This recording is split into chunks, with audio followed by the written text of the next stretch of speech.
Beberapa pekan ini ketegangan antara Rusia dan Ukraina terus meningkat. Pihak Inggris dan Amerika Serikat sudah mempersiapkan sanksi pribadi terhadap Rusia jika menginvasi Ukraina. Namun, Rusia terus mempertahankan posisi tentaranya di perbatasan Ukraina. Sebelumnya, Presiden Amerika Serikat, Joe Biden mengatakan apabila Rusia menyerang Ukraina maka akan menjadi invasi terbesar sejak Perang Dunia Kedua. Dengan perkiraan 100.000 tentara Rusia yang ditempatkan di perbatasan Ukraina, Presiden AS tersebut berjanji untuk membantu Ukraina melawan invasi Rusia. Meski begitu, ada hal yang membuat was-was terutama karena persenjataan nuklir milik Rusia.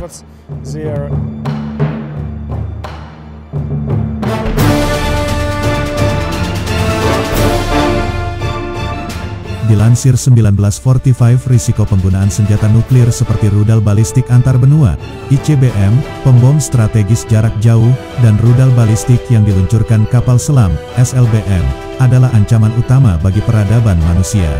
Saat ini, senjata nuklir jarak pendek milik Rusia menghasilkan ancaman yang paling besar. Rusia memelihara sekitar 3.000 sampai dengan 6.000 senjata dan diantaranya banyak kategori nuklir jarak pendek. Sementara Amerika Serikat tidak memiliki gudang senjata yang sedikit. Dalam beberapa tahun terakhir, senjata nuklir Rusia diintegrasikan ke dalam sistem pertahanan negara.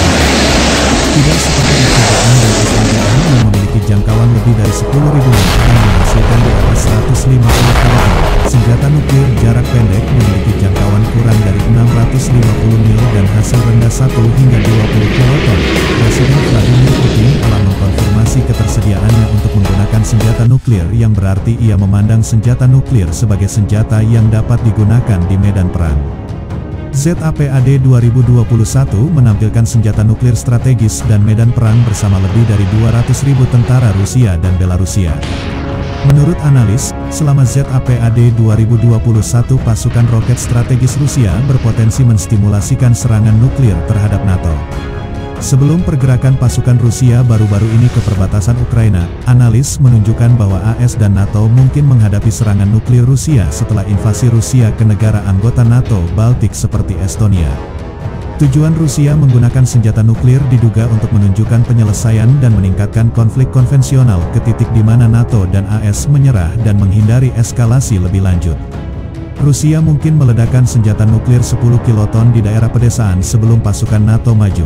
Ledakan itu akan lebih kecil daripada ledakan Hiroshima dan Nagasaki pada tahun 1945, tapi cukup besar untuk menjelaskan niat eskalasi. Militer Rusia memiliki kemampuan untuk menggunakan senjata nuklir dalam serangan terbatas. Sudah waktunya bagi NATO untuk menyatakan Rusia sebagai musuh aliansi, karena tanpa musuh yang jelas tidak akan bisa efektif merencanakan untuk menghalangi atau mengalahkan ancaman Rusia. AS dan NATO harus menginvestasikan waktu dan uang yang diperlukan untuk memastikan jet tempur bersenjata B-61 untuk mempertahankan kesiapan pertahanan. Sudah waktunya pula bagi AS untuk mengembangkan rudal jelajah yang diluncurkan dari darat, GLCM-2, dan rudal balistik jarak menengah, Pershing 3, untuk menjaga keamanan dari Rusia.